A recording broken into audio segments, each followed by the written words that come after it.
Good morning, luxers! And welcome back to our channel. Ang early natin today. As you can see, kagigising lang. No makeup. So, pagpasensyahan nyo na yung mga makikita nyong mga blemishes sa ating face.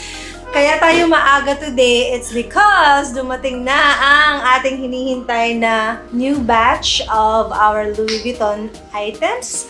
Fresh na fresh from Europe. Yes. So here, pakita ko sa inyo, wait.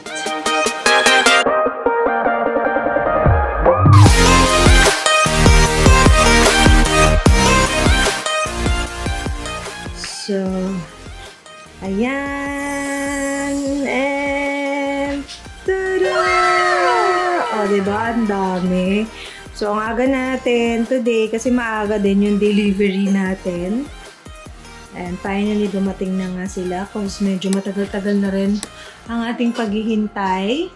So, I'll show you lang just a quick, since naka-open na sila, naka-unbox na sila. So, hindi tayo mag-unboxing. Papakita ko na lang sa inyo yung mga stocks natin na dumating.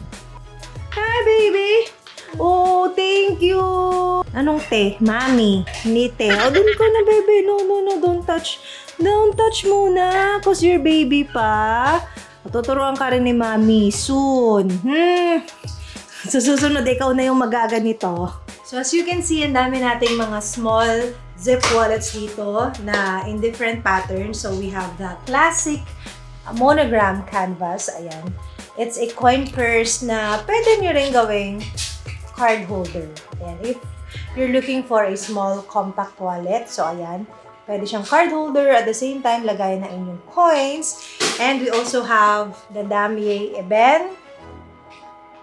Ayan. And also yung ating giant reverse monogram canvas. Ayan. Which is pang partner sa inyong mga Louis Vuitton on-the-go bags. Because on-the-go is still sobrang, alam mo yun, ang dami pa rin talaga may gusto. Well, ang ganda naman kasi talaga. So, eto siya inside, just to show you.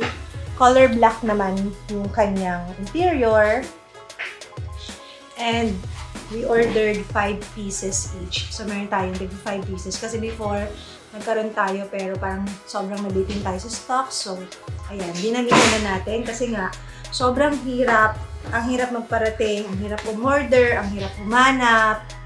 Ayan, nakaipon tayo. And we have this! Oh, this Louis Vuitton BB nice bag in monogram canvas, which is super bihira ding matsyempohan sa store. And ayan, ang ganda-ganda lang niya. So, pwede siyang lagayan ng mga cosmetics ninyo. Also, pang travel, pwede rin. So, open natin.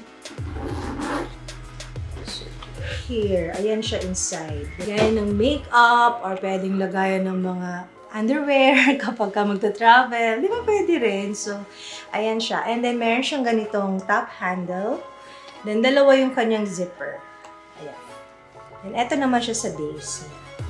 And of course, the reverse monogram pochette metis. Dahil ang hirap na rin talagang tsumempo nito.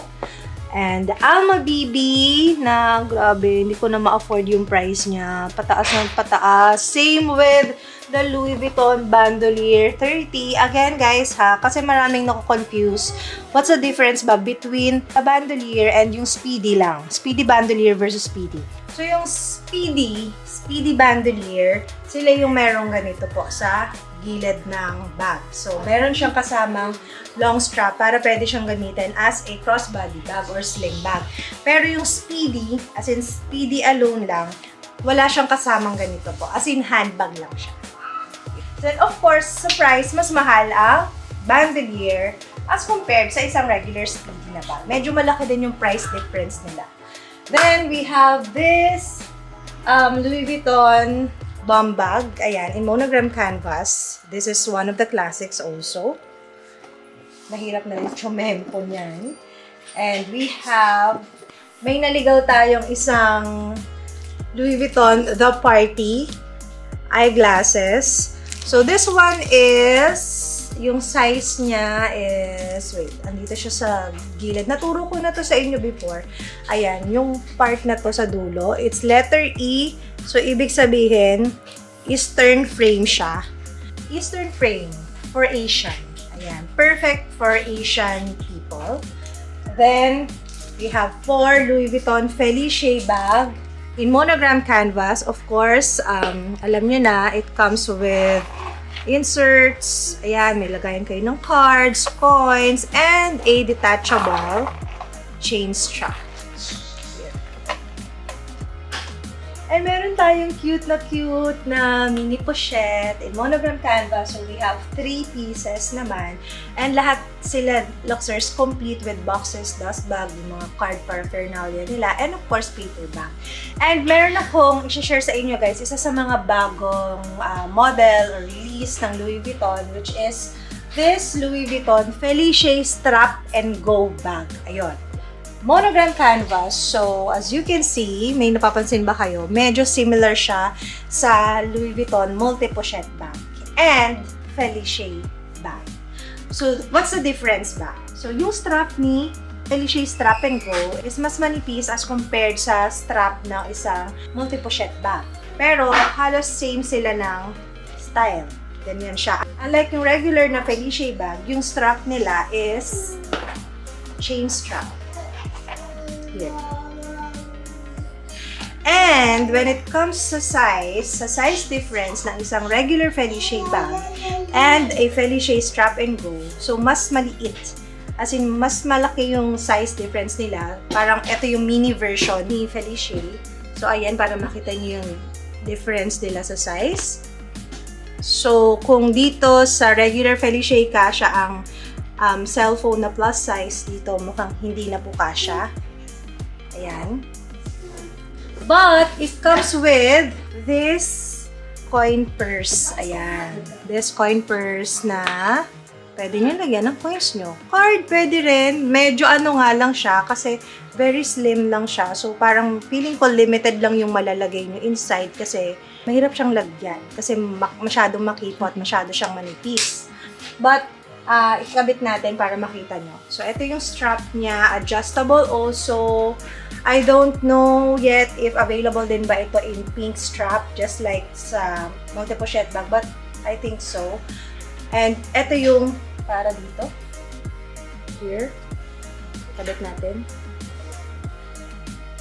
Again, pwede nyo rin siyang i-mix and match sa inyong multipochette, yung round purse ninyo. Pwede nyo mix and match dito. Bahala na kayo kung anong gusto nyo combination. So, here. Ayan. And, tada! So, ayan na siya. Sukat natin.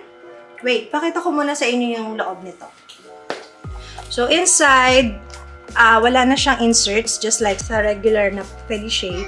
Pero, meron siyang card slots na nakakabit na and a pocket dito sa may back area. So, ayan siya inside. Now, suot natin. Ayan. Ang cute niya lang. Though, yun nga lang, limited talaga yung malalagay nyo kasi medyo maliit siya. And maliit din yung purse. Pero, carry, cute. Kapag kahilig nyo talaga ng super maliit, mas bagay talaga ito sa mga pipi. Sa mga sexy. And meron tayong pasalubong na Nutella biscuits. Ang sarap-sarap nito, guys. Ang sarap. Nutella biscuits. Parang pagkakaalam ko, nakakita ko nito before, may nagbebenta. 500 pesos, isang ganito. Oo, mahal din, pero masarap kasi talaga siya. As in, masarap. Naging favorite na rin siya ng mga bata. So, ayun na, luxers. There you go. Ayan na yung ating mga new stocks. Pinakita ko na sa inyo. And finally, it's here. For the prices po, please check niyo na lang po yung ating description box sa below ng ating video para sa mga prices and other inquiries na gusto niyo pong malaman about us. Thank you so much, guys, for watching. I hope you enjoyed this vlog. Bye! Punta po tayo ng shop dahil lahat ito kailangan natin dalhin syempre sa ating store para maging ready for shipping kasi.